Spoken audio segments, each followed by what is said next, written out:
Hello everyone and welcome back to my channel, and I hope you all are doing well. So today I have taken this chapter number 4, Vitamin M. So it is a very beautiful story. It is a very humorous and heartwarming chapter. And who is the author? Asha Nehmi have written this beautiful humorous story. And here you must be surprising about vitamin M. Read about vitamin A, vitamin B, vitamin C, D, E, and vitamin K also. But what about vitamin M? So here vitamin M is nothing but it is we can say that in this chapter it has been metaphorically used by Ravi's mother. Here you could see Ravi, his mother in the chapter, and here Ravi's mother have used vitamin M as some medicine for the improvement of the memory. For memory M, here M stands for vitamin M. Okay, so it is a very humorous story. We are definitely going to enjoy this chapter.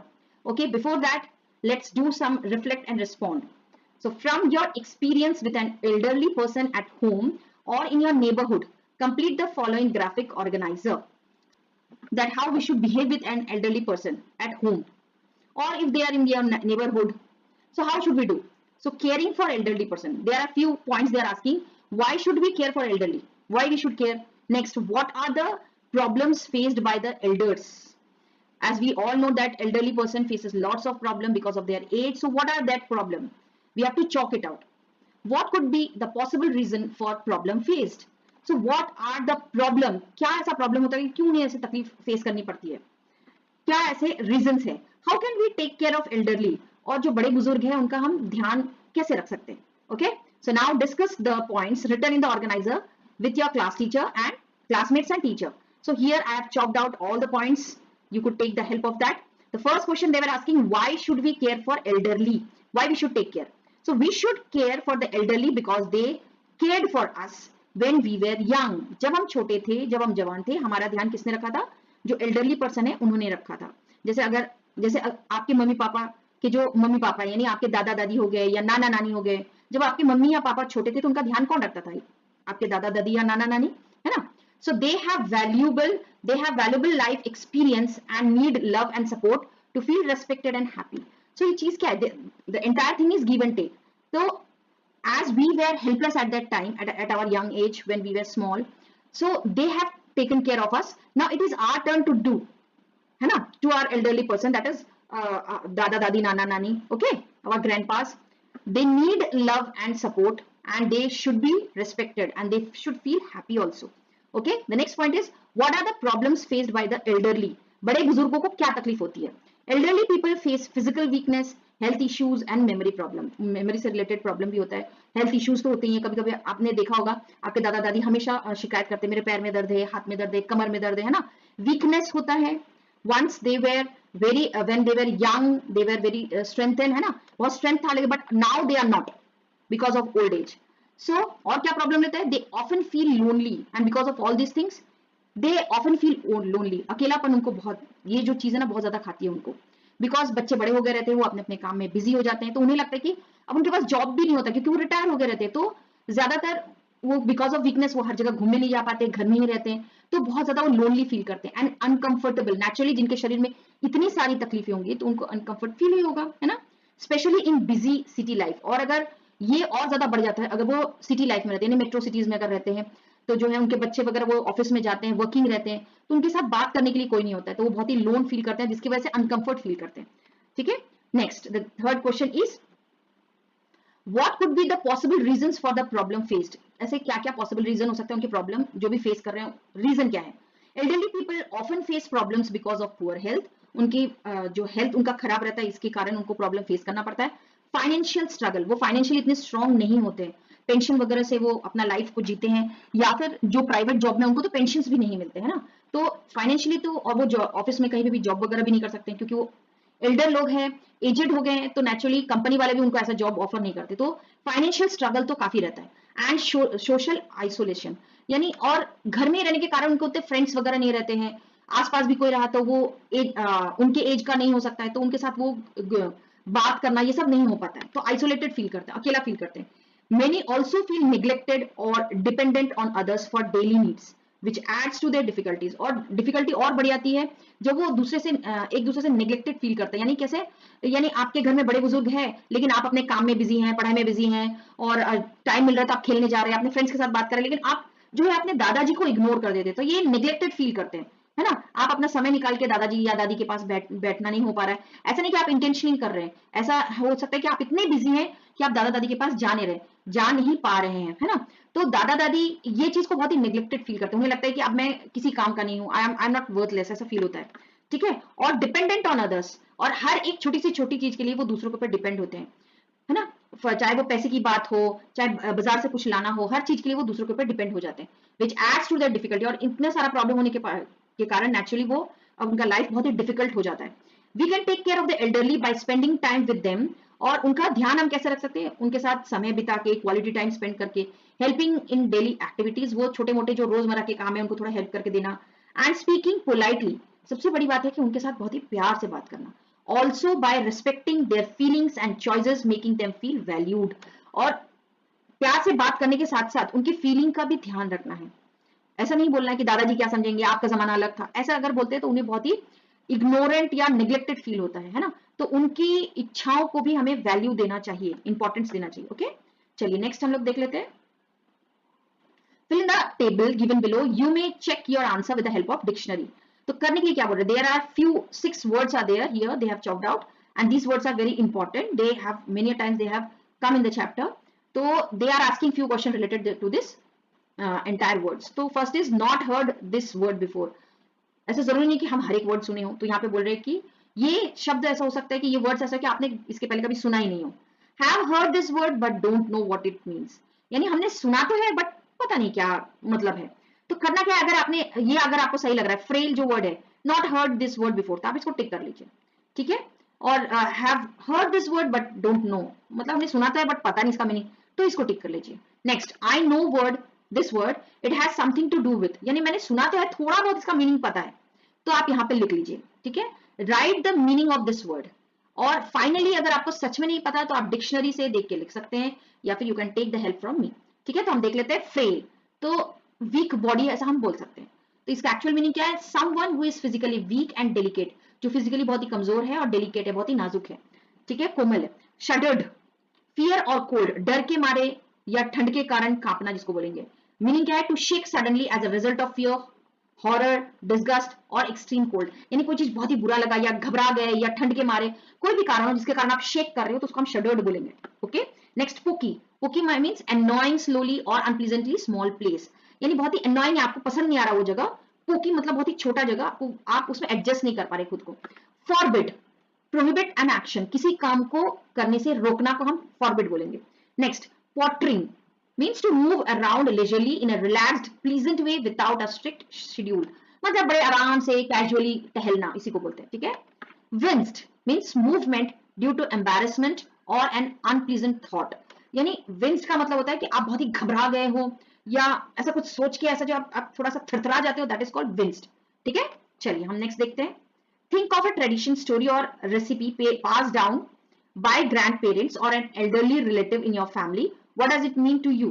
जैसे आपको अपने दादी से, नानी से कुछ पता चला है, कोई खाने का रेसिपी हो गया या कोई स्टोरी हो गया, तो इससे आपको क्या पता चल रहा है, how does it connect to your growing up year. ये एक चीज से जो है, जो भी आपने सुना होगा वो आपके ग्रोइंग एज से क्या कनेक्ट कर रहा है। Share with your classmates and teacher, तो आप अपने जो भी आपने सीखा होगा अपना दादा दादी से या नाना नानी से, तो उसी को आपको शेयर करने के लिए बोल रहे हैं, ठीक है। जैसे आप कोई रेसिपी हो गया, तो आप कैसे कनेक्ट करोगे खुद को, that you can implement that, आप उसको वैसे बना सकते हो, and you can make a new one recipe आप जो बना सकते हैं, या फिर आपने कोई स्टोरी अगर किया है तो आप उसको खुद को कनेक्ट कर सकते हैं। ओके, चलिए let's start the story, reading for meaning. I wish, said Ravi's mother, hurriedly putting some green, red and orange tablets on a saucer, that somebody would invent a memory vitamin M. देखा वो chapter का नाम आया vitamin M. They could call it and we could give it to old people to help them improve their memories.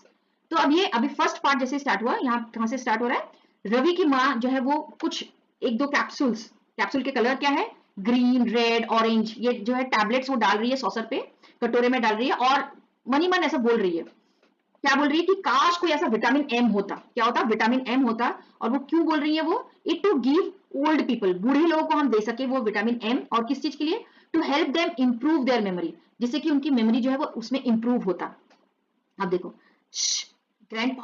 Grandpa will hear you said Ravi. Ravi क्या बोल रहा है, mummy धीरे बोलो, ग्रैंडपा सुन लेंगे। Pointing to the frail old figure, देखो frail word आया, तो किनकी तरफ दिखा रहे थे, फ्रेल यानी कमजोर old figure sitting in the rocking chair holding the newspaper inches from his nose to read it. और अभी अपने उनके दादाजी के बारे में डिस्क्राइब कर रहे हैं रवि, तो क्या बोल रहे हैं कि किसकी तरफ दिखा रहे हैं, फिगर करके अपने दादाजी की तरफ दिखा रहे हैं, जो किसमें बैठा है, रॉकिंग चेयर में बैठे हैं। रॉकिंग चेयर क्या है, मैं आपको स्क्रीन में दिखा रही हूँ। हाथ में क्या पकड़े हैं, न्यूज़पेपर, और वो बिल्कुल अपने नाक के पास ले जाके पढ़ रहे हैं, क्योंकि जो ओल्ड एज में ना उनकी नजर भी कमजोर हो जाती है, उनकी मेमोरी तो कमजोर होती है, उनकी नजर भी कमजोर हो जाती है, तो थोड़ा सा पास करके वो न्यूज़पेपर को अपनी आंखों के पास रख के पढ़ने की कोशिश कर रहे हैं। ठीक है, चलिए देखते हैं। Don't worry, I doubt weather grandpa can hear me. तो उसकी माँ क्या बोलती है, अरे अरे चिंता मत करो, मुझे नहीं लगता तुम्हारे ग्रैंडपा ने ये सुना होगा। He doesn't hear too well और सी टू वेल और even remember too well these days. अभी देखो ये जो लाइन है कितना इंपॉर्टेंट है, वो यानी वो एक बूढ़े इंसान की तकलीफों को कितने बता रहे हैं, कैसे डिस्क्राइब कर रहे हैं। तो क्या ही डजंट हियर, वो तो सुन भी नहीं पाते ठीक से आजकल, और ना ही देख पाते हैं, सी टू वेल और इवन रिमेंबर, और ना ही कुछ याद रख पाते हैं आजकल। I am glad that your holidays have started from today. हाँ, मुझे बड़ी खुशी हुई कि तुम्हारी हॉलीडे आजकल स्टार्ट हो गई। किसकी, रवि की। और ये कौन बोल रहा है, रवि की माँ। Now you can look after him. अच्छा हुआ तुम्हारा हॉलीडे स्टार्ट हो गया, तो अब तुम जो है अपने दादाजी को ध्यान दे सकते हो। लास्ट मंथ वाज, ऐसा जैसे हम कुछ बड़ा चीज होता है तो हम बोलते हैं ना, अरे बाप रे पिछली बार का तो मत ही बोलो, ऐसे उसकी माँ भी बोल रही है। लास्ट मंथ मतलब पिछला पिछला जो महीना था। She stopped and shuddered at the memory. Shuddered देखो फिर से वो वर्ड आया, शडर्ड यानी कांप गई। तो वो थोड़ी देर रुकी, लास्ट मंथ बोल के वो रुक गई, और अंदर ही अंदर वो कांप गई, वो उस चीज के बारे में सोच के। क्या हुआ था लास्ट मंथ, ये हमको पता चलेगा। It was only last month that Ravi's grandpa had come to live with them because he was getting too old to live on his own. मतलब लास्ट मंथ रहने के लिए रवि के घर पे आए थे उनके दादाजी। और क्यों, रीजन क्या था, because he was getting too old, क्योंकि वो बहुत ही बूढ़े हो रहे थे। और दूसरी प्रॉब्लम क्या था, to live on his own, वो अकेले नहीं रह पा रहे थे, इसीलिए रवि और रवि के माँ के साथ वो रहने आए थे। It had been a difficult month with grandpa having to be admitted to the hospital because he absent mindedly took a double dose of his medicine and then gave them several anxious moments when he got lost on one occasion. He went for a walk and forget the way back home. तो last month क्या होता, last month ही वो आए थे यहाँ रहने के लिए, और वो बहुत ही भयानक और बहुत ही तकलीफ भरा मंथ था। क्यों, रीजन क्या था कि ग्रैंडपा को एडमिट करना पड़ा था, कहाँ पे, हॉस्पिटल पे। क्यों, बिकॉज ही एब्सेंट माइंडेडली, मतलब अनजाने में, एब्सेंट माइंडेडली यानी अनजाने में उन्होंने क्या कर दिया था, डबल डोज, यानी अगर एक टैबलेट खाने के लिए बोल रहे हैं तो उन्होंने वो गलती से वो डबल, दो बार खा लिए थे। डबल डोज ऑफ हिज, क्या डबल डोज खा लिया था, ऑफ हिज मेडिसिन, दवाई का डबल डोज खा लिया था। And then gave them several, और उसके बाद तो बाप रे बाप, एंशियस मोमेंट। एंशियस मोमेंट मतलब यहाँ पे मैंने लिख के रखा है, a brief period of time of worry, nervousness और अनईजी, यानी जिसमें बहुत ही वो जो माहौल था, वो जो समय था, बहुत ही डर वाला, बहुत ही टेंशन वाला माहौल था। और क्या हुआ, और वो तो और भी बड़ा, एक तो वो हॉस्पिटल में एडमिट हुए, दूसरी बात when he got lost on one occasion, और एक बार तो वो अपना घर ही भूल गए थे। कहाँ पे, फॉर ए वॉक, जब वॉक के लिए निकले थे, और वो अपना घर वापस आना भूल गए थे, घर का रास्ता ही वो भूल गए थे। चलिए देखते हैं। Grandpa had got very upset when his daughter Ravi's mother insisted that he shouldn't go out alone again. तो ग्रैंडपा अब बहुत ही अपसेट हो गए थे, अपसेट यानी दुखी हो जाना।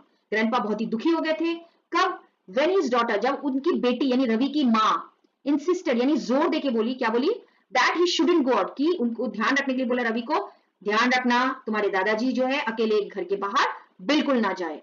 आई will have you know Vidya my dear, he had told his daughter with a trace of firmness that had been a natural part of his job as a lawyer, that I have been looking after myself for the better part of my 75 years.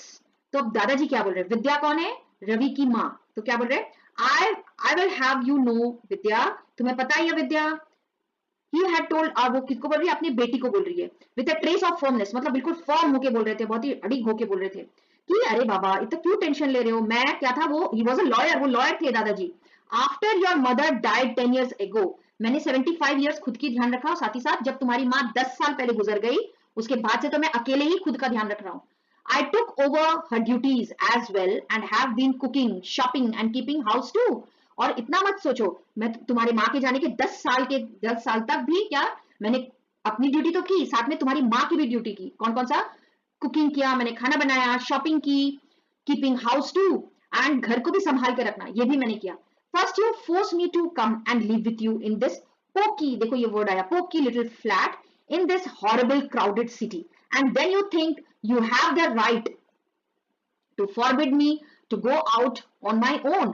तो क्या यहाँ पे क्या बोला जा रहा है कि देखो पहले तो तुमने क्या किया, अपने साथ मुझे खींच के लेके आई अपनी इस छोटे से फ्लैट में, क्योंकि नेचुरली जो गांव वगैरह में रहता है वहां घर काफी बड़ा रहता है, खुला खुला.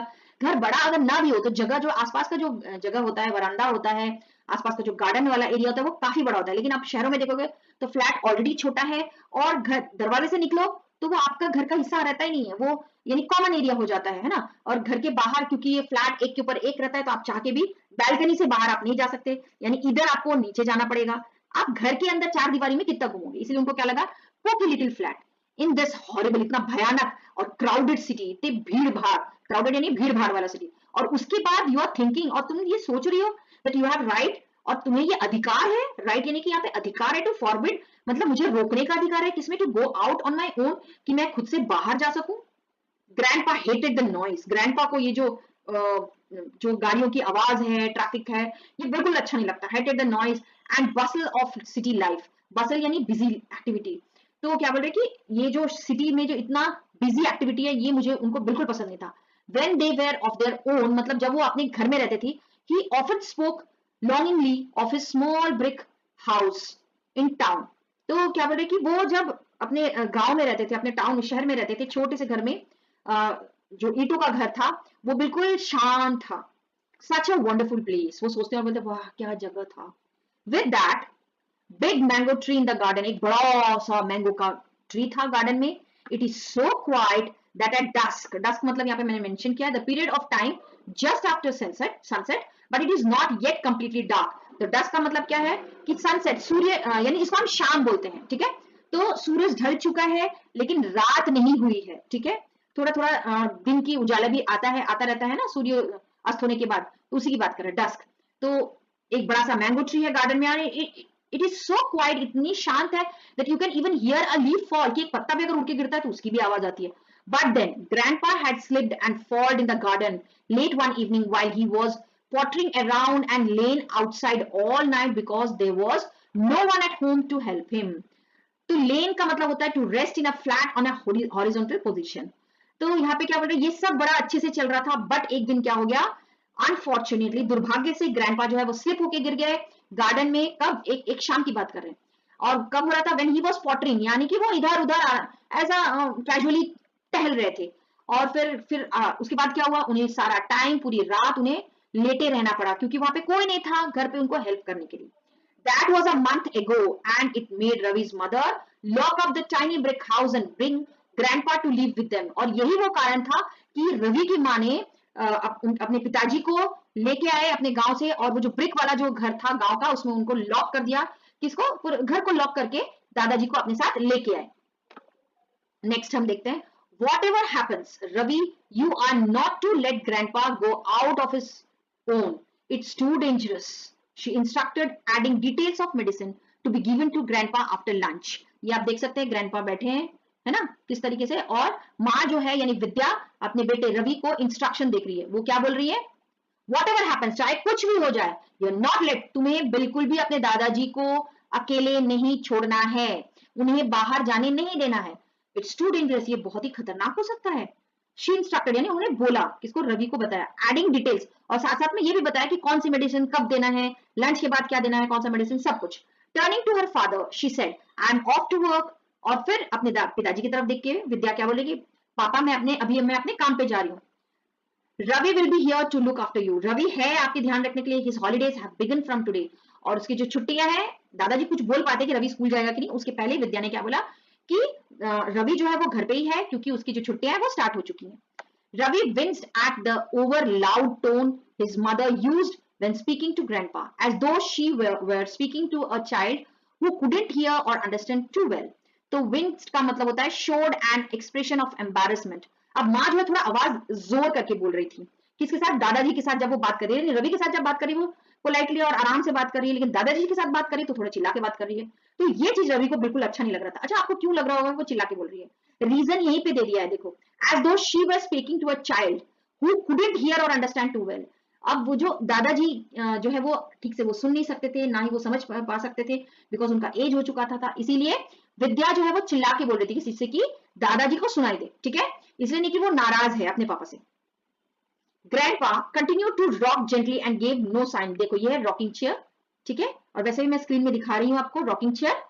और इसमें क्या होता है, आप आराम से झूल सकते हैं रॉकिंग चेयर में। तो ग्रैंडपा भी क्या हुए, बिल्कुल ध्यान नहीं दिए, रॉकिंग चेयर में आराम से वो झूलते रहे, और ऐसा ऐसा दिखा रहे थे जैसे उन्होंने कुछ सुना ही नहीं। No sign that he had heard at all. वो ऐसे दिखा रहे थे कि उनको कुछ फर्क ही नहीं पड़ा, वो उनकी विद्या जो है कुछ भी बोल रही, उनको कुछ फर्क नहीं पड़ा, वो अपने में मगन थे। Don't worry mama, Ravi promised, looking at his mother's anxious face. उसकी मम्मी थोड़ा सा ऐसा क्वेश्चनेबल चेहरा था कि पता नहीं क्या होगा क्या नहीं होगा, ऐसा टाइप का चेहरा था। तो रवि जो है वो मामा की तरफ देख के, माँ की तरफ देख के बोलता, अरे माँ आप बिल्कुल टेंशन मत लो, मैं तो हूं ना यहाँ पे। ही फील्ड सॉरी फॉर हर। और रवि को बहुत बुरा लग रहा था कि मम्मी ऑफिस भी जा रही है, घर का भी काम कर रही है, और दादाजी की भी चिंता हो रही है, इसलिए उसके लिए उसको थोड़ा बुरा लग रहा था, मम्मी इतनी टेंशन में थी। You go to work. तो वो एश्योर की अपने माँ को कि माँ आप टेंशन मत लो, आप जाओ अपने काम काम पे लिए जाओ, मैं देख लूंगा। Grandpa will be fine at home with me. Grandpa बिल्कुल ठीक है मेरे साथ, okay.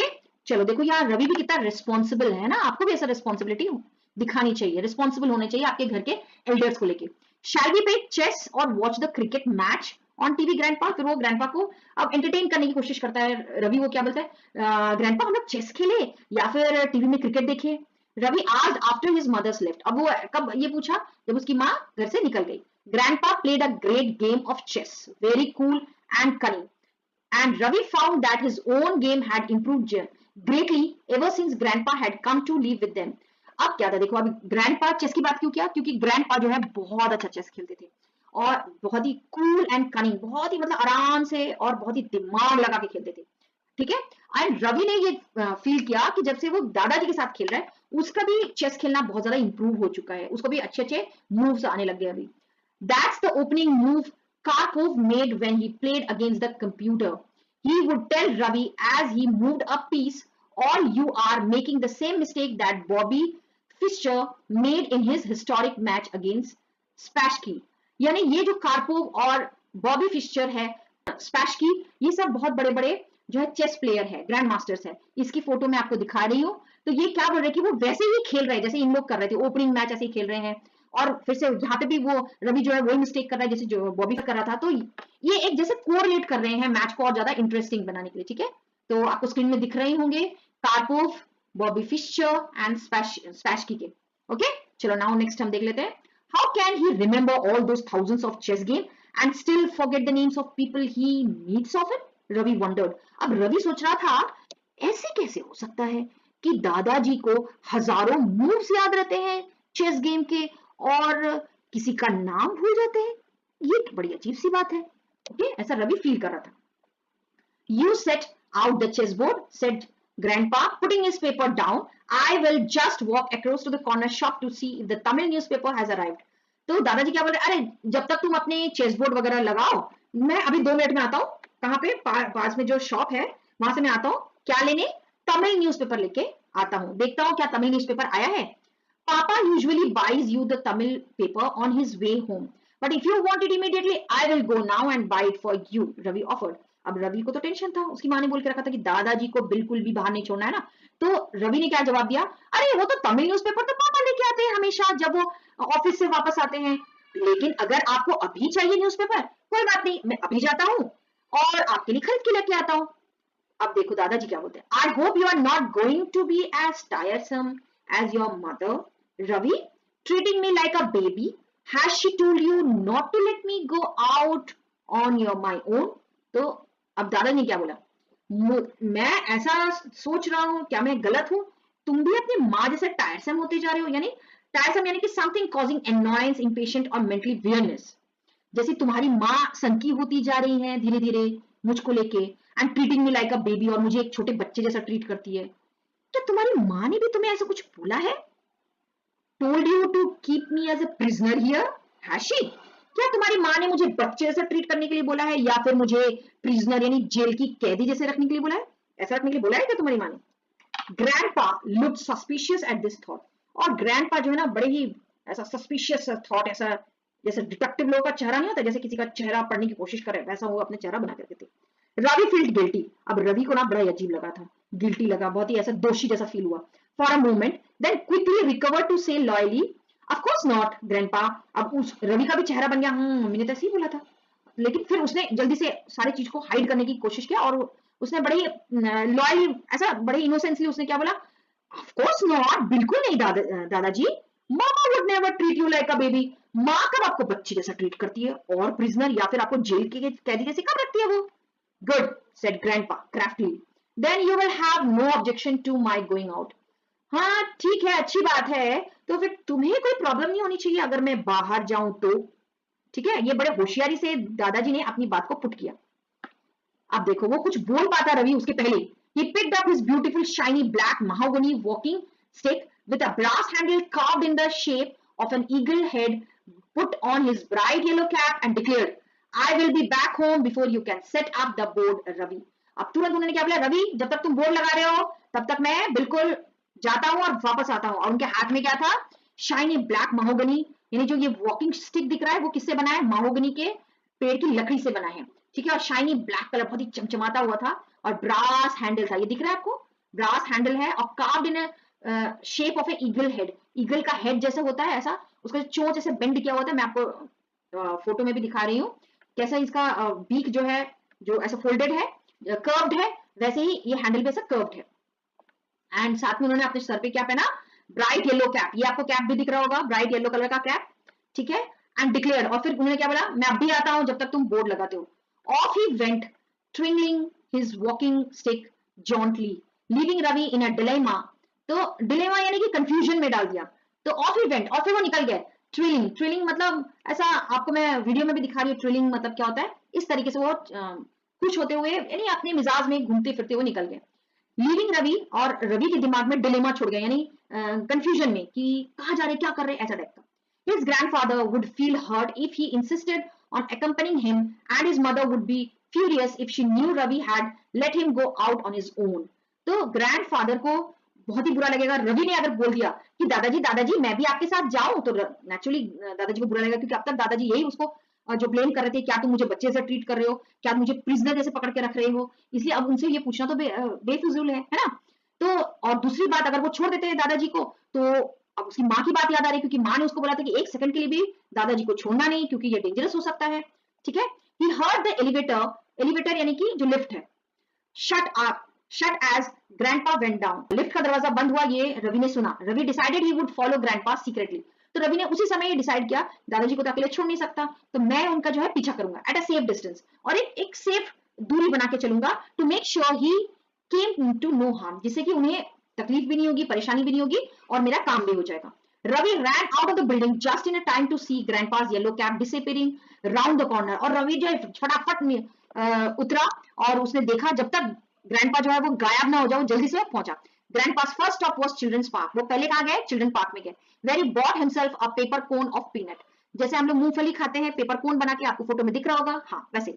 And settled on a bench, और वो लिए और एक बेंच में जाके चुपचाप बैठ गए, वॉचिंग द चिल्ड्रन प्ले, और चुपचाप दूर से देख रहे थे बच्चे किस तरीके से खेल रहे हैं। Ravi feeling very foolish, Ravi को बड़ा ही अजीब सा लग रहा था, क्यों, had to crouch behind a bush trimmed in a shape of an elephant to avoid being seen, और वो झुक के बिल्कुल जैसा ऐसा लग रहा है वो एलिफेंट हो। क्राउच, क्रॉच यानी कि बेंड द बॉडी लो, अपनी बॉडी को नीचे ऐसे झुका के, मैं आपको स्क्रीन में भी दिखा रही हूँ क्रॉच का मतलब क्या होता है, इस तरीके से ट्रिम्ड यानी खुद को छोटा बना के, शेप एकदम सिकुड़ के, खुद को सिकुड़ के ऐसा बैठा है, तो उसको बड़ा ही अजीब लग रहा था। He felt even more foolish, उसको तो उस समय और ज्यादा foolish, बेवकूफ जैसा लगा, when a small child came up to him and asked, जब एक छोटा सा बच्चा उसके पास आके बोला, Are you playing hide and seek? क्या आप hide and seek खेल रहे हो, छुपन छुपाई खेल रहे हो? I can show you better place to hide। चलो आओ भैया, मैं आपको इससे भी ज्यादा अच्छा दिखाता हूँ जहाँ पे आप छुप सकते हो। अब रवि क्या कहता है, was all Ravi could say before he felt a shadow fall over him and a loud voice boomed। तो उसी समय क्या हुआ, रवि जो है वो बच्चे को बोला चुप कर चुप कर, उसी समय उसने क्या देखा, बड़ा सा शैडो आया, उसके ऊपर गिरा ऐसा, और एक भारी भरकम सा आवाज सुनने को आया, ऐसा लगा जैसे बम फूटा, boomed. How dare you shoo my child, तो वो कौन थी, who are you, it was the little mother's, sorry little boy's mother, ये कौन थी, वो छोटे से बच्चे की माँ। उसने क्या बोला, तुम्हारी हिम्मत कैसी हुई मेरे बच्चे को चुप करवाने की, कौन हो तुम। ठीक है, अब देखो रवि फिर से क्या बोलता है, Ravi repeated to the lady, अब लेडी को भी क्या बोलते, चुप हो जाओ चुप हो जाओ, I will show you, you rude boy, said the lady, picking up her umbrella Threateningly, the ultimate humiliation was when Ravi had to crawl out of the park on all fours. अब देखो वो औरत और ज्यादा नाराज हो गई, उसने क्या बोला, शू, मैं तुम्हें शू करूंगी, बदतमीज बच्चा। और वो बोल के क्या की, अपना जो है अम्ब्रेला को वो इस तरीके से उठाई जैसे कि वो थ्रेटनिंग करे, उसको डराने वाली हो करके। और फिर उससे भी बड़ा ह्यूमिलेशन, उसका अपमान हुआ कब, वो यानी बेवकूफ जैसा लग रहा था कब, जब रवि को क्रॉल करना पड़ा पार्क में ऑन ऑल फोर्स, अपने चारों यानी अपने हाथ पैर सब में ऐसा क्रॉल, जैसे बच्चे लोग क्रॉल करते हैं वैसे। Duckling behind the benches, duckling मतलब क्या, मैं आपको वीडियो में दिखा रही हूँ। मूविंग, डकलिंग का मतलब होता है मूविंग योर हेड और बॉडी डाउन। तो डकलिंग का अपने सर और बॉडी को नीचे झुका झुका के चलने को डकलिंग बोलते हैं, और आपको वीडियो में भी दिख रहा है। Creeping behind the bushes, thanking his lucky star that grandpa hadn't heard the noise and spotted him। और ऐसा करके क्रीप करके वो जा रहा था, जमीन के साथ चिपक चिपक के जा रहा था, जिससे कि बुशेस से होते हुए यानी घनी झाड़ियों से होते हुए जा रहा था, और थैंक कर रहा था अपने सितारों को, यानी कि अपनी कुंडली को। ये बोल रहा था, थोड़ा सा ह्यूमरस बनाने के लिए बोल रहा है ये, कि अरे भगवान भगवान बचाए, ऐसा बोल रहा है कि दादाजी ने मुझे नहीं देखा और ना ही आवाज सुना। Next, grandpa's next stop was the tea stall, चाय की टपरी थी, and this time Ravi took position behind a big banyan tree to watch him। तो अब जो है नेक्स्ट स्टॉप कौन था, ग्रैंडपा का चाय की टपरी, जहां पे रवि ने एक पोजीशन बना लिया, एक बड़ा सा बैनियन का ट्री था, यानी बरगद का पेड़ था, जहां पे वो छुप को देख रहा था। और अब देखो ये तो और भी है, फीलिंग मोस्ट एम्बेरेस्ड, यहाँ पे तो और भी ज्यादा एम्बेरेस फील हुआ। व्हेन द वेंडर्स, यानी वहां जो बेचने वाले थे, छोटे मोटे जो रास्ते में बेचते हैं, उन लोग बैठे थे, sitting under the tree gave him क्विजिकल looks. और वो लोग ना उसकी तरफ ऐसा ऐसा क्विजिकल लुक, यानी क्वेश्चनेबल चेहरा बना के दिखा रहे, ये कर क्या रहा है यहाँ पे, ऐसा। This area is booked by us, और फिर क्या बोला, ए लड़के ये जगह हमारा है, said one lady who was selling plastic combs. और वो क्या बेच रही थी, प्लास्टिक के कॉम यानी कि कंघी को बेच रही थी। In the same tone she might use where she asked to address a gathering without being given a loudspeaker. आप देखो कितना वो ह्यूमरस बनाने के लिए बड़े अच्छे से डिस्क्राइब किया। ऑथर ने क्या बोला कि वो इतने जोर से चीख के बोल रही थी, एज इफ ऐसा लग रहा था जैसे उनको किसी गैदरिंग, बड़े बहुत सारे लोग खड़े हो, भीड़ को उन्हें एड्रेस करना हो, और उनके सामने लाउड स्पीकर अगर नहीं है तो एक इंसान कितना चीखेगा, उतना चीख के वो बोल रही थी। There is no room for any new vendor, और क्या बोलते, चल यहाँ से निकल, यहाँ कोई नया बेचने वाले का कोई जगह नहीं है, ऐसा वो हम लोग बोल रहे थे। Don't talk so loudly, Ravi क्या बोलते, चुप हो जाओ, इतनी जोर से मत बोलो। Do I look as though I am selling anything, Ravi asked her. क्या लगता है तुम्हें, मैं क्या कोई बेचने वाला दिख रहा हूं तुम्हें? Who is talking loudly? said that old lady। तो अब वो बूढ़ी औरत ने क्या बोला, किसने बोला चिल्ला के बोल रही है, raising her voice just enough for Ravi to hear her। और वो जितने भी जोर से वो बोल रही थी, अब उसका आवाज और ज्यादा जोर हो गया, as though she was talking to him from across the city। ऐसा लग रहा था जैसे वो किसी दूसरे शहर में हो और ये इस शहर में हो, तो दूसरे शहर से यहाँ तक आवाज पहुंचाने के लिए एक इंसान कितना चीखेगा, उतना चीख के वो बात कर रही थी।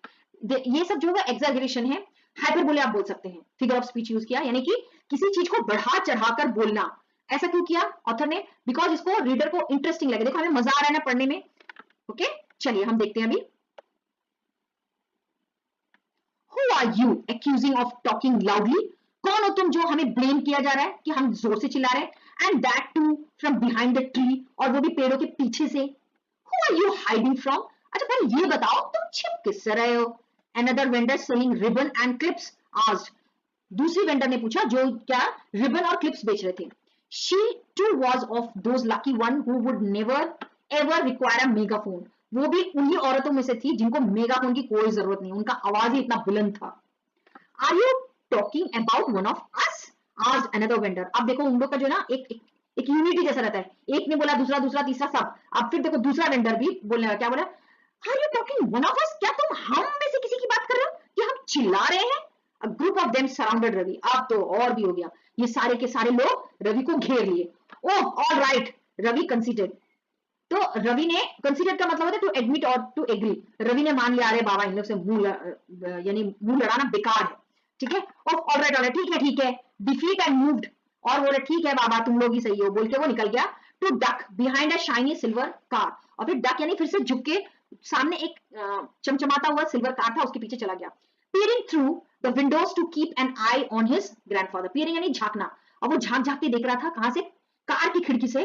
कि क्यों देख रहा था, ग्रैंडपा के ऊपर आई रखने के लिए, उनके ऊपर नजर रखने के लिए। Grandpa took his time sipping a sugary cup of tea। अब ग्रैंडपा थोड़ा टाइम ले रहे थे, वो मीठा चाय, यानी देखो ये स्पेशली बोला गया शुगरी कप ऑफ टी, यानी ऐसा चाय जिसमें चीनी डली हो। He was forbidden sugar at home, क्योंकि उन्हें स्ट्रिक्टली चीनी खाना मना था, इसीलिए यहाँ पे शुगरी कप को हाईलाइट करके बोला जा रहा है। देन एट 2 बनानास, उसके बाद फिर उन्होंने 2 केले भी खाए। एंड अदर बैंड आइटम, यानी एक और चीज जो उनको खाने के लिए सख्त मना है। Then tugged into an ice cream bought from the cart, और उसके बाद तो और भी हद हो गई, उन्होंने आइसक्रीम भी खा लिया, कार्ट से खरीद के उन्होंने आइसक्रीम भी खा लिया, यानी उनको टोटली मीठा मना था, लेकिन देखियो एक के बाद एक उन्होंने सारी चीजें मीठा ही खा लिया। मदर वुड फेंट इफ शी सॉ दिस, माँ तो बिल्कुल अगर होती तो बेहोश होकर गिर जाती, ये सारी चीज देखकर उनको ऐसा लग रहा है। अब दादाजी ऐसा क्यों कर रहे हैं, ऐसा लग रहा है जैसे उन्हें फ्रीडम मिला है, तो जितना खुल के जीना है वो जी रहे हैं। रवि हिमसेल्फ फेल्ट हॉट, और रवि को बहुत गर्मी लग रही थी। Bothered and close to fainted by the time, और वो बॉदर्ड भी था, बॉदर्ड यानी किसी चीज के लिए चिंता होना, यहाँ पे वो दादाजी के लिए चिंतित थे। एंड क्लोज टू फेंटिंग, ऐसा लगा था वो भी ऐसे चक्कर खा के गिरेगा। By the time grandpa finished his snack, और ग्रैंडपा उसी समय तक अपना स्नैक खत्म कर चुके थे। His heart thudded anxiously when he saw Grandpa zigzagging through the traffic as he crossed the road. तो his heart thudded, यानी कि यहाँ पे लिखा है to hit or strike something with heavy sound. उनका जो दिल है बहुत ही जोर से धक धक धक धक धक धक ऐसा हो रहा था जब उन्होंने, मतलब फेंट, नियर अबाउट फेंट ही, वो भी बेहोश होने के यार, मैंने कि एग्जैजरेट करके बोल रहे कि यानी वो इतना डर गया था, सच में थोड़ी वो बेहोश होने वाला था, यानी वो इतना डर गया जब दादाजी को देखा वो जिगजैगिंग करते हुए वो ट्रैफिक से क्रॉस होते हुए जा रहे हैं, क्योंकि वो गिर सकते हैं ना। He shut his eyes in panic, और वो डर के मारे अपनी आंखें बंद कर ली कि पता नहीं अब क्या होने वाला दादाजी के साथ। When he heard the screech of a brake and opened them just in a time to see Grandpa entering the barber shop, और वो आंखें जैसे ही बंद किया, एक जोर से ब्रेक का, जैसे जोर से आवाज आती है ब्रेक लगाने से, की करके ऐसा आवाज आया, और वो इतना घबरा गया, घबरा के आंखें जैसे खोला, उसे क्या देखा, दादाजी जो है एक बार्बर शॉप में घुस रहे हैं, ठीक है, यानी नाई की दुकान में वो घुस रहे हैं। Now, Grandpa was a bad as a table tennis ball, so Ravi decided that a closer look was in order. तो अब रवि जो सोच रहा है, मेरे दादाजी वो तो है टकले, यहाँ बाल्ड का मतलब होता है टकला, क्या अब रवि को क्या क्या बोल रहा है, मेरे दादाजी जो टकले हैं वो भी थोड़े बहुत नहीं, टेबल टेनिस बॉल की जैसे, आपने देखा हो टेबल टेनिस बॉल है ना, गोल सा दिखता है, तो ये जो है कंपेयर कर रहे हैं टेबल टेनिस बॉल के जैसे। तो रवि ने सोचा करने क्या वाले हैं ये बार्बर शॉप में की दुकान में जाके, तो ही क्रॉस द रोड, और वो देखने के लिए उसने रोड को क्रॉस किया। First looking dramatically left and then right and then hurriedly ducked into the shop next to the barber shop. अब देखो वो जानबूझ के तो वो मतलब चाह के भी उस शॉप में नहीं घुस सकता जिसमें दादाजी गए हैं, है ना। तो वो जब रोड को क्रॉस कर रहा था तो पहले राइट देखा, फिर लेफ्ट देखा, और फिर दुकान के पास पहुंच के भी उसने राइट लेफ्ट देखा, और ड्रामेटिकली मैंने बट क्वेश्चन के साथ दिमाग में कहा ये करो वो करो ऐसा करके, फिर वो जल्दीबाजी में दादाजी मेरे को देखना लेकर के उसके ठीक बार्बर शॉप के बाजू वाले दुकान में वो घुस गया, ठीक है। And only to be evicted a moment later amid a volley of feminine shrieks because it happened to be a ladies hairdressing salon. अब रवि जहां घुसा था वहां बड़ा थोड़ा एम्बैरेस मोमेंट हो गया, क्यों, क्योंकि वो क्या था, वो था औरतों का हेयर ड्रेसिंग सैलून यानी ब्यूटी पार्लर था, वहां पे वो घुस गया था, जल्दबाजी में था, उसने ध्यान नहीं दिया था। यहाँ पे लिखा है ओनली टू बी इविक्टेड का मतलब किसी को फोर्सफुली निकाल देना, तो only to be evicted a moment later यानी थोड़ी देर के बाद उसको ऐसा धक्का देके निकाल दिया गया। अ वॉली ऑफ फेमाइन मतलब a lot of, volley of का मतलब बहुत सारे, फेमाइन यानी औरतें, श्रिक्स यानी short loud high pitch cries, बहुत जोर से चीखी, because it happen to a ladies hair dressing, और वो क्यों चीख रहे थे, क्योंकि ये औरतों का सलून था, ठीक है, यानी ब्यूटी पार्लर था। Just as well I was thrown out, तो ये एक तरह का ये जो है एक फ्रेज है, ठीक है, इसका मतलब होता है इट इज गुड थिंग और a fortunate outcome that you were forced to leave, expelled और मूव्ड फ्रॉम अ सिचुएशन, यानी हम रवि को क्या धक्का देके निकाले ना, यहाँ पे लिखा था, है ना, यहाँ पे मैंने बोला ओनली टू बी एविक्टेड, तो उसको धक्का देके निकाला था, तो यहाँ पे इसलिए बोला कि अच्छा हुआ मेरे को निकाले, थॉट रवि, भगवान की दया से मुझे निकाले। क्यों ऐसा बोल रहा है, because he spotted grandpa making his way briskly towards the bus stop, क्योंकि उन्होंने देखा कि ग्रैंडपा जो है बड़े आराम से वो बस स्टॉप की तरफ धीरे धीरे चलते हुए जा रहे हैं। And oh no, boarding the first bus that stop there, और ही भगवान वो तो बोर्डिंग कर रहे हैं, बोर्ड कर रहे हैं, बस में चढ़ रहे हैं, वो भी कौन सा बस स्टॉप से फर्स्ट बस में बैठ के आ रहे हैं। चलो देखते हैं, ये देखो आपको दिख रहा होगा ग्रैंडपा बैठे हैं, ठीक है, ये बस पे बैठे हैं, ठीक है, चलो। Sprinting for the bus and jumping onto it second before it started would have deterred a lesser detective, but not Ravi, who was panting as a struggle for a place in the bus. तो sprinting का मतलब क्या होता है, sprinter यानी कि जो दौड़ते हैं, तो यहाँ पे स्प्रिंटिंग का मतलब दौड़ना, तो रवि जो है दौड़ते दौड़ते कहाँ पे बैठा, बस में पहुंचा, एंड जम्प ऑन टू यानी कि वो हड़बड़ी करके चढ़ा बस में, ऑन टू इट सेकेंड, और फिर एक सेकंड में ये सब उसने किया, before it started would have deterred मतलब prevented from doing a lesser detective, तो ऐसा लग ही नहीं रहा था कि वो जैसे डिटेक्टिव लोग करते हैं वैसा वो कर रहा था, बट नॉट रवि, लेकिन रवि नहीं, who was panting as he struggled, वो पैंटिंग कर रहा, पैंटिंग यानी हाफना ऐसा, he struggled for a place, और साथ में पैंट करते हुए वो जगह ढूंढने की कोशिश कर रहा था बस में।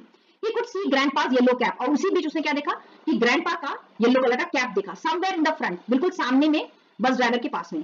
It was warm inside the bus, so grandpa took off his cap to reveal a full head gray of hair।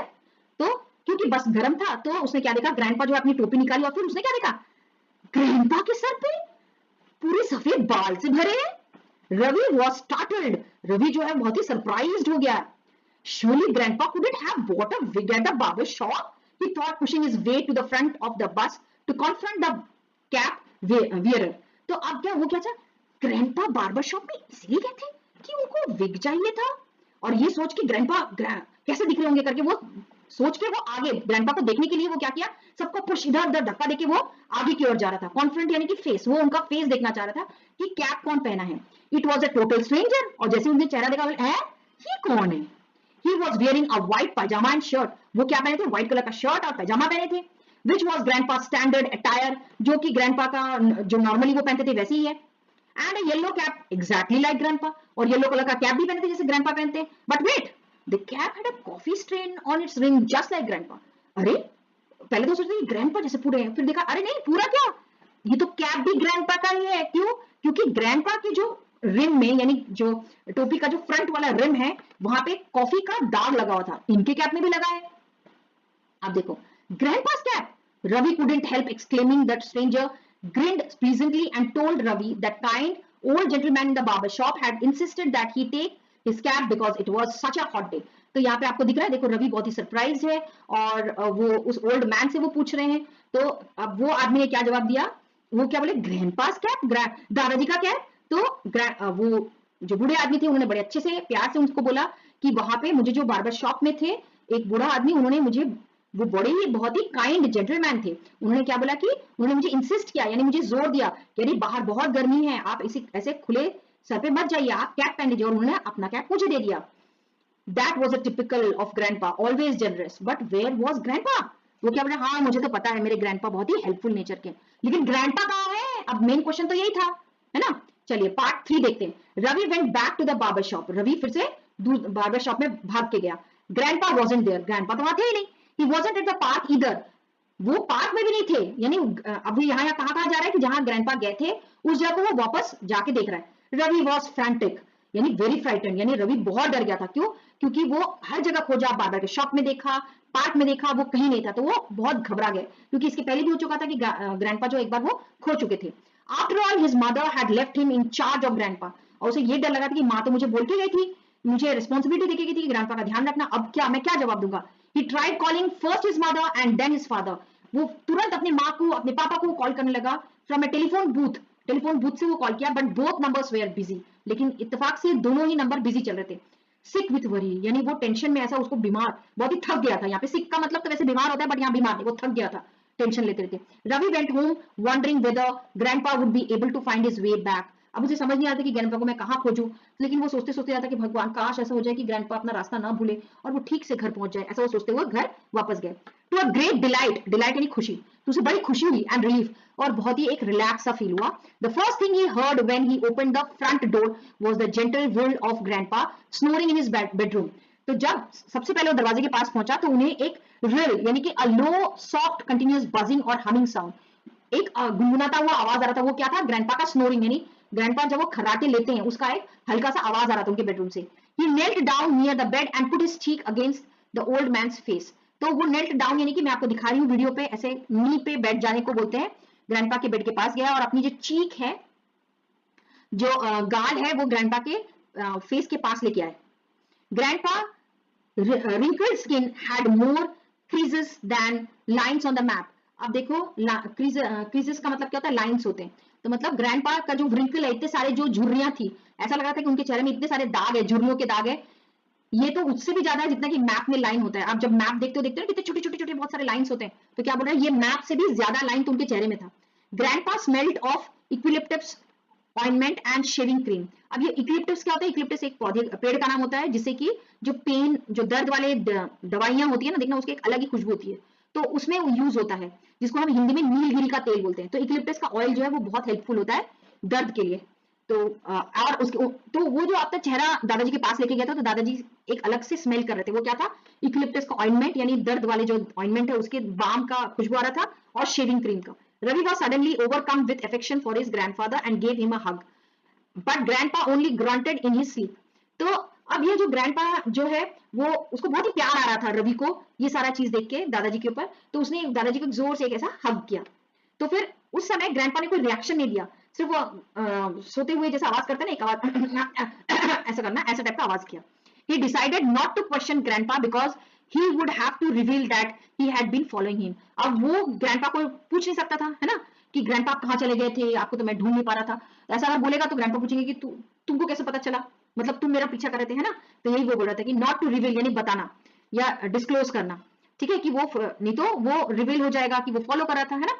What did you both do today? asked Ravi's mother when she got back from office. तो रवि की माँ जब घर वापस आई, उन्होंने क्या पूछा? हाँ, तुम दोनों क्या कर रहे थे सारा दिन, कैसे गया तुम दोनों का दिन? I had a quiet morning, but I don't know about Ravi. तो दादाजी ने रवि कुछ बोल पाता उसके पहले दादाजी ने जवाब दिया। उसने क्या बोला? मेरा सुबह तो बड़ा मजेदार गया, पता नहीं, but I don't know about Ravi, लेकिन रवि के बारे में मुझे नहीं पता। He just disappeared instead of staying at home to look after me like you told him to, answered grandpa coolly, while Ravi just looked confused and embarrassed. तो उसने क्या बोला? पता नहीं ये कहाँ गायब हो गया था, disappeared यानी गायब हो जाना। Instead मतलब घर पे रहने, तुमने क्या बोला था रवि को कि घर पे रहो, मेरा ध्यान दो। अब देखो तुम्हारा बेटा रवि ये तो गायब ही हो गया, वो तो घर पे था ही नहीं, ऐसा बोल के कूली, बड़े आराम से ऐसा बोल के। और रवि जो था लुक्ड कंफ्यूज, रवि बड़ा एकदम क्वेश्चनेबल, ये क्या बोल रहे दादाजी, और एम्बैरेस भी फील कर रहा था क्योंकि वो कुछ बोल भी नहीं पा रहा था ना कि मैं आपके पीछे ही था। Grandpa had another surprise for Ravi, a gifted wrapped parcel. अब ग्रैंडपा ने रवि को एक बड़ा सा अच्छा सा गिफ्ट दिया। ये देखो फोटो में दिख रहा है ना, दिख रहा है ये दादाजी कैसे टकले हैं यहाँ पे, है ना, टेनिस बॉल जैसे। तो वो जो है रवि को गिफ्ट दे रहे हैं। बट पापा, रवि's बर्थडे was 3 months ago. अब रवि की माँ यानी विद्या क्या बोल रही है? अरे पापा, रवि का तो बर्थडे 3 महीने पहले था। Have you forgotten? क्या आप भूल गए? Exclaimed Ravi's mother impatiently. और वो बड़े ही impatiently होकर बोल रहा है, अरे पापा भूल गए क्या? 3 महीने पहले तो था। No, but you know I always give a gift to every child in the house on my birthday. लेकिन तुम्हें पता नहीं क्या, मैं अपने बर्थडे में हमेशा जो घर में जो भी बच्चे हैं सबको मैं कुछ ना कुछ गिफ्ट देता हूँ। Have you forgotten? Countered grandpa very seriously. तो ग्रैंडपा ने भी विद्या को वैसे ही अंदाज से बोला, तुम भूल गई क्या? ऐसा। Ravi's mother flushed and darted a stricken look at the calendar on which she had at the beginning of the year circled the date in red and written Papa's birthday. और वो darted का मतलब है look at somebody quickly, यानी flushed का मतलब होता है बहुत ही, यानी शर्म से लाल लाल हो जाना, उसको flushed बोलते हैं। तो यहाँ पे जो है उनको बहुत ही एम्बैरेस फील होता है रवि की माँ को, और उन्हें तुरंत अपनी मुंडी घुमा के कहाँ पे देखा? कैलेंडर की तरफ देखा, जहां पे उन्होंने एकदम साल के पहले में ही वो कैलेंडर आते बराबर, जैसे आपकी मम्मी भी कर लेती हो ना कि ये इंपॉर्टेंट डेट्स है, वैसे रवि की माँ यानी विद्या भी वो कैलेंडर को ऐसा सर्कल करके रखी थी। तीसरे तुरंत वो देख रही थी कि अरे पापा का बर्थडे, मैं कैसे भूल गई, ठीक है।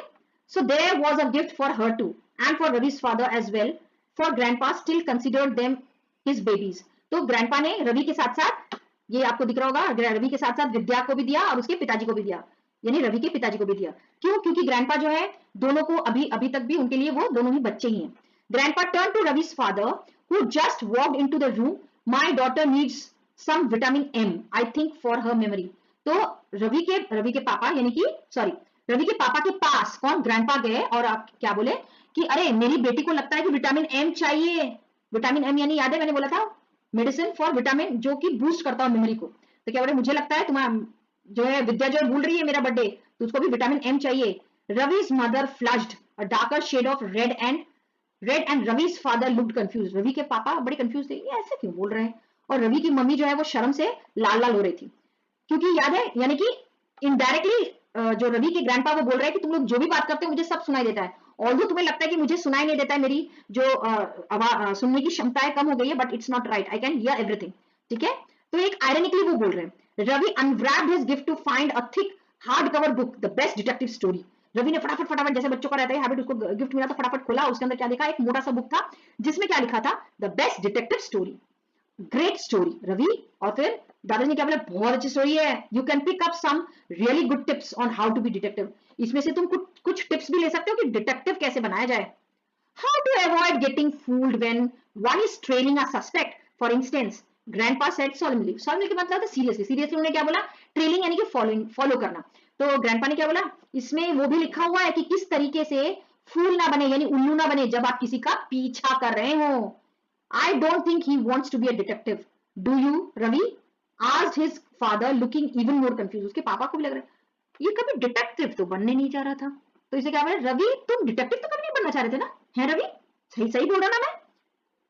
I haven't yet, answered Ravi. तो रवि ने क्या बोला? मैं अभी तो कुछ सोचा नहीं हूँ. Because he was too busy trying to decide whether that twinkle in grandpa's eyes was an innocent gleam or a mischievous one. अब वो हड़बड़ी में क्या बोल रहा है? मैं अभी डिसाइड नहीं किया. ऐसा बोल के वो दादाजी की तरफ देख रहा है. वो दादाजी अजीब से हंस रहे थे. तो कैसा हंस रहे थे वो दिखाने के लिए, मतलब वो he was trying to read grandpa's face. क्या कि वो जो ग्लिम है उनके चेहरे में जो चमक है, ग्लिम यानी चमक जो था, क्या वो नादानी से है, इनोसेंटली वो चमक है कि कुछ शैतानी भरा है उनके दिमाग में. क्यों? क्योंकि यहाँ पे उन्होंने बोला ना कि how to avoid getting fooled, किस तरीके से हम उल्लू ना बने जब हम किसी का पीछा कर रहे हैं. यानी एंटायरली जो भी चीज हुआ था ग्रैंडपा को सब पता चल गया था. जब वो औरत चिल्ला रही थी, जब वो बच्चे उसको बोल रहे थे हाइड एंड सीक के लिए, सब उन ग्रैंडपा को पता चल गया था. बट वो इनोसेंट बन रहे थे कि उन्हें कुछ भी नहीं पता. So it was a very beautiful story जिसमें हमने देखा कि हमें जो हमसे बड़े बुजुर्ग हैं उन्हें हमें केयर करना चाहिए, वो हमारी रिस्पॉन्सिबिलिटी है. साथ ही साथ हमसे जो भी बड़े बुजुर्ग हैं, जो सीनियर सिटीजन है, उन्हें हमें अंडर एस्टिमेट भी नहीं करना चाहिए. हमें ये नहीं सोचना चाहिए कि यार उन्हें तो कुछ सुनाई नहीं देता, उनसे तो कुछ होता नहीं है, उनसे तो कुछ याद नहीं रहता. ऐसा नहीं हमें सोचना चाहिए. ठीक है, उन्हें भी इक्वली कॉम्पिटेंट हमें कंसिडर करना चाहिए. लेकिन साथ ही साथ जब भी उनको हेल्प लगता है हमें उनको हेल्प करना चाहिए. तो आई होप ये ब्यूटीफुल स्टोरी आपको बहुत मजा आया होगा. इवन मुझे भी बहुत मजा आया हुआ था, आ रहा था जब मैं आपके साथ साथ पढ़ रही थी, है ना. स्पेशली ये दादाजी के टकले को देख के तो मुझे बहुत मजा आया. तो see you on the next video. Till then bye bye to all of you.